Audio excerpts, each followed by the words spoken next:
So in this video, we'll create this sphere with this texture on it. This texture is basically, we are trying to learn, or we are trying to explore the concept of procedural texturing. And this gives us great amount of manual control over the kind of textures you want to have, you want the object to have. So these are some renders I have. Let's try to identify the elements here. So we have a sphere, of course, we have a ground plane, and we have a light to light up the entire scene, and we of course have the textures. So let's start working on this, shall we? So let's fire up our blender. Let's get rid of the default cube and the light as well, as we will be adding our own light. And let's go ahead and add one icosphere here. Okay. And in the properties here, you have this subdivision. So you want to make it smooth. This is not a sphere exactly. So let's go ahead and increase the subdivisions, and that will make it smooth. Yeah. I think this looks okay. Okay, here it is. So let's go to the X view and let's bring this a little. Okay, this is what we need. And now what we'll do is we'll also add a plane. Here's our plane, and let's scale it. This will be our ground plane. Okay, now we need to add a plane for lighting. And what we'll do is we'll add a plane. Here is our plane. Let's move it in the Z direction, and here it is. Let's scale it in X direction so that we have. So this will be our light. So yeah, here's our light. And now what we'll do is we'll give this plane an emission shader.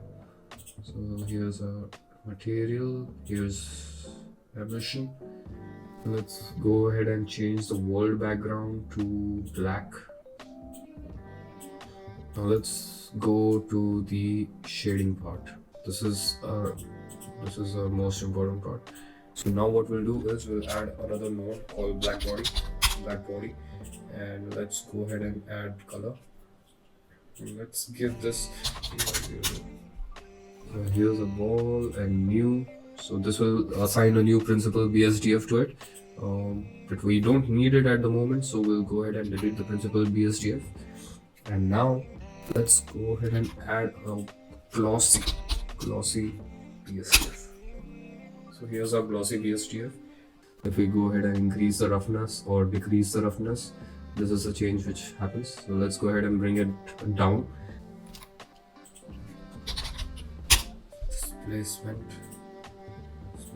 Displacement, and here we need to add Voronoi texture to its color, to the displacement height. Now you can see there is a certain pattern forming here. Let's add Musgrave texture. Height.